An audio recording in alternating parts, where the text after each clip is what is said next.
News Marathi परिवारासाठी दुःखद बातमी आहे। आमचे गडचिरोली जिल्ह्यातील अहेरी तालुका प्रतिनिधी गणपत तावाडे यांचा काही दिवसांपूर्वी अपघात झाला होता।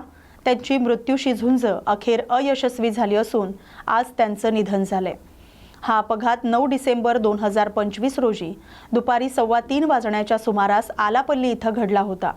दारूच्या नशेत असलेल्या दुचाकीस्वारानं बेदरकार आणि वेगात वाहन चालवत रस्त्याच्या बाजूला उभ्या असलेले गणपत तावाडे यांना जोरदार धडक दिली होती। या अपघातात गणपत तावाडे यांच्या डोक्याला गंभीर मार लागला होता। त्यांच्यावर चंद्रपूर इथं उपचार सुरू होते, मात्र आज त्यांची प्राणज्योत मालवली। गणपत तावाडे हे निर्भीड पत्रकार आणि सक्रिय समाजसेवक म्हणून परिचित होते। त्यांच्या निधनानं संपूर्ण परिसरात हळहळ व्यक्त होते। न्यूज मराठी चॅनलकडून त्यांना भावपूर्ण श्रद्धांजली। न्यूज मराठी चॅनल त्यांच्या परिवाराला या दुःखातून सावरण्याची ईश्वराकडे प्रार्थना करत आहे।